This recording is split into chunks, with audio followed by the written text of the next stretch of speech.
Vous êtes-vous déjà senti seul au milieu des difficultés? Découvrez comment la foi peut être le phare qui guide votre chemin, même dans les nuits les plus sombres.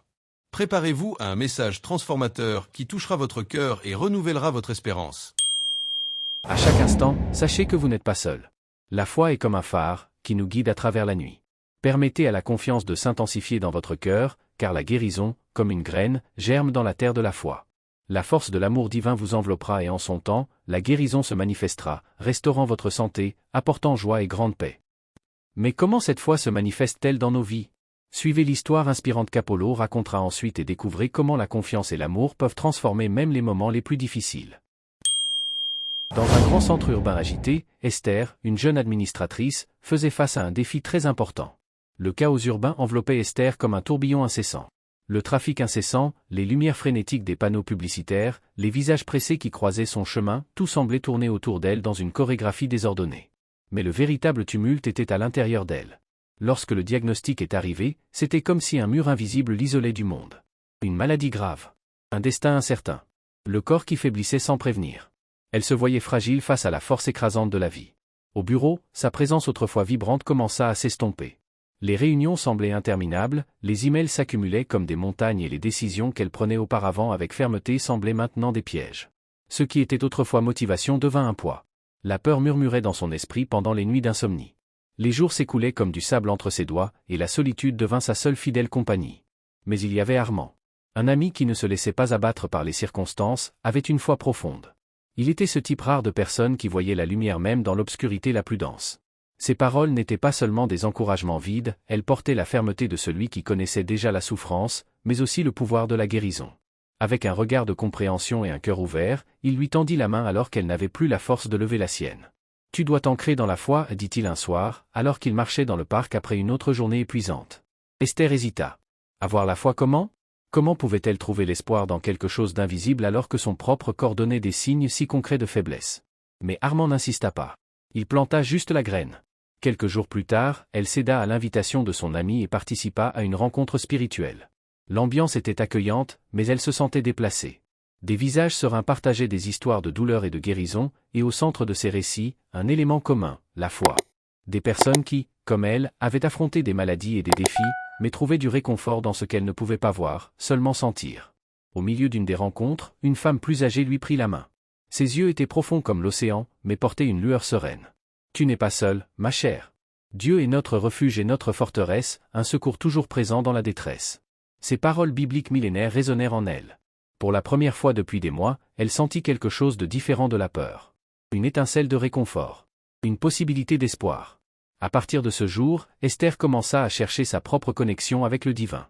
Les nuits, autrefois pleines de désespoir, étaient maintenant remplies de prières. Son esprit, autrefois consumé par les incertitudes, commença à se réorganiser. Et alors, les miracles commencèrent à se produire. Esther, guidée par sa foi, trouva de bons médecins et obtint d'excellents diagnostics, entrant ainsi dans un cercle du Très-Haut, c'est-à-dire plus de succès médicaux, plus de confiance dans sa foi et plus d'excellents professionnels apparurent. Ces faits se succédant chaque jour, elle trouva plus de force pour le mal qui l'avait atteinte et resta optimiste. Elle trouva rapidement des médecins qui posaient vraiment les bons diagnostics. Des traitements efficaces apparurent sur son chemin. Ce qui semblait être un labyrinthe sans issue commença à révéler des passages secrets, des chemins inattendus vers la guérison. Le cycle se formait, plus elle se fortifiait dans sa foi, plus les solutions médicales semblaient s'aligner. Le cercle du Très-Haut, comme elle en vint à appeler ce phénomène, devint évident. À chaque pas fait vers Dieu, la réponse revenait avec encore plus de qualité et de force. Chaque jour, elle comprenait mieux la phrase « Ne crains rien, car je suis avec toi, ne sois pas effrayé, car je suis ton Dieu, je te fortifie, je t'aide, je te soutiens de ma droite juste. » Les examens commencèrent à apporter de bonnes nouvelles. Les symptômes, autrefois accablants, se dissipèrent. Chaque nouvelle consultation médicale était faite de petites victoires, un pas de plus sur l'échelle de la guérison. Et, un jour, arriva la nouvelle qui semblait impossible quelques mois auparavant, elle était guérie. Non seulement du mal physique, mais du tourment qui emprisonnait son âme. Quand elle retourna au travail, elle n'était plus la même personne. Sa productivité revint, mais non plus motivée par l'anxiété ou la recherche de reconnaissance. Maintenant, elle travaillait avec un but, avec un cœur plus reconnaissant et des yeux ouverts pour voir les autres autour d'elle. Lors d'un déjeuner, en observant une collègue visiblement abattue, elle se sentit poussée à dire « Si tu as besoin de soutien, je suis là. » C'est là qu'elle réalisa, son parcours n'avait pas été vain. Elle pouvait aussi être un phare pour les autres, comme Armand l'avait été pour elle. Le pouvoir de la foi ne résidait pas seulement dans de grands miracles, mais aussi dans la transformation silencieuse du cœur. Dans la paix qui s'installe lorsque l'on remet ses soucis au Seigneur.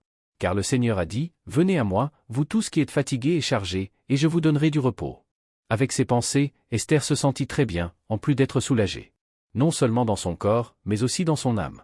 La douleur, la crise et le désespoir ont fait partie du parcours, de son trajet, mais pas de la destination finale. Son chemin était désormais autre, un chemin de gratitude, de compassion et de foi inébranlable. Car, à la fin, ce qui compte vraiment n'est pas seulement de vaincre la maladie, mais de découvrir la force qui a toujours été en nous, attendant juste un souffle de foi pour se réveiller. Maintenant, chaque nuit, avant de dormir, Esther en profonde introspection remercie. Non seulement pour sa santé restaurée, mais pour la transformation intérieure qu'elle a vécue. La peur a cédé la place à la confiance. Le doute a été remplacé par la certitude de n'avoir jamais été seule. Dieu a toujours été là, attendant qu'elle le trouve. Et, en regardant vers l'avenir, elle sait que des défis viendront. Mais maintenant, elle est préparée. Car elle a la foi comme bouclier, la prière comme arme et la certitude que, quelles que soient les tempêtes que la vie apportera, son âme restera ferme.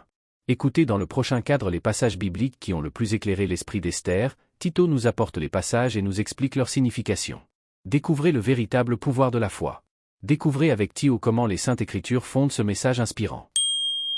Lorsque les défis rendent la joie peu claire, causant une sensation de confusion et de tristesse qui empêchent ou obscurcissent l'expérience du bonheur, nous devons rapprocher le Seigneur.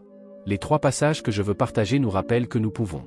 Dans Psaume chapitre 46 verset 1, il est dit « Dieu est notre refuge et notre force, un secours toujours présent dans la détresse ».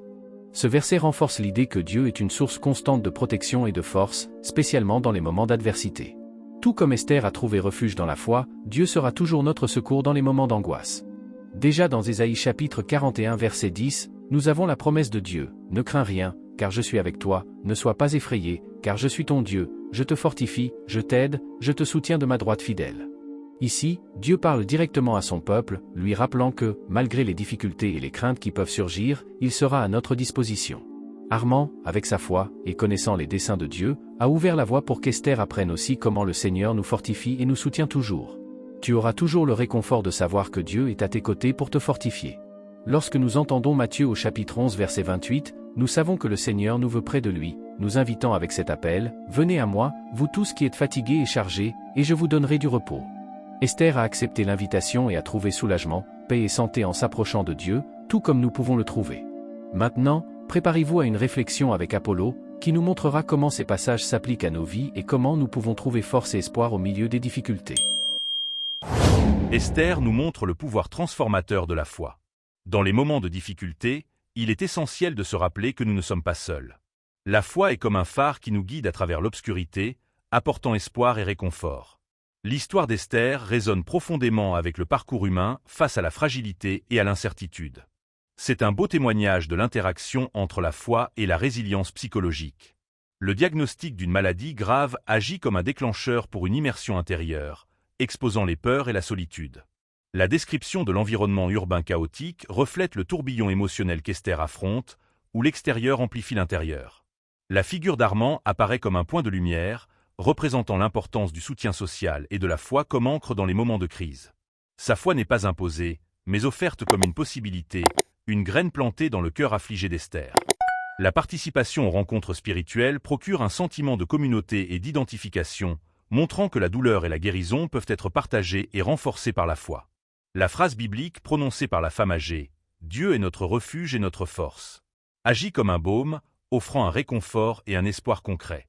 À partir de là, nous observons un changement progressif chez Esther, où la recherche de Dieu par la prière réorganise son esprit et diminue le pouvoir de la peur. Le « cercle du Très-Haut » illustre la perception que la foi active des solutions et ouvre des chemins auparavant invisibles. La guérison d'Esther transcende le physique et atteint l'âme. Sa transformation la rend plus compatissante et disposée à offrir son soutien aux autres. Le pouvoir de la foi réside dans la transformation intérieure et dans la paix de l'abandon, faisant écho aux principes fondamentaux de la spiritualité chrétienne. Le parcours d'Esther nous rappelle que la foi n'élimine pas les défis, mais offre la force et la perspective pour les affronter, transformant la douleur en apprentissage et la fragilité en résilience. Tout comme Esther a trouvé la force dans la spiritualité, chacun de nous peut trouver la paix et la guérison en faisant confiance à Dieu. Nous vous remercions beaucoup de bien vouloir consacrer un instant pour aimer cette vidéo. Cela peut sembler une petite action, mais cela nous aide à continuer à offrir de bons messages et réflexions. Abonnez-vous à la chaîne et activez la cloche pour ne pas manquer nos futures réflexions. Vos commentaires comptent beaucoup pour nous. Si vous trouvez utile ce que nous partageons, laissez-nous votre commentaire et vos intérêts afin que nous puissions vous servir dans les prochaines vidéos. Nous continuerons à échanger et à nous améliorer. N'oubliez pas de consulter la description de cette vidéo. Lorsqu'il y en aura, c'est là que nous laisserons des avis et des compléments de lecture pour vous. Nous vous sommes reconnaissants d'être ici. Nous croyons que l'évolution se produit à chaque nouveau regard. La vidéo que nous indiquons maintenant pourrait être la pièce manquante pour élargir votre compréhension. Permettez-vous d'explorer et découvrez de nouvelles dimensions de la pensée.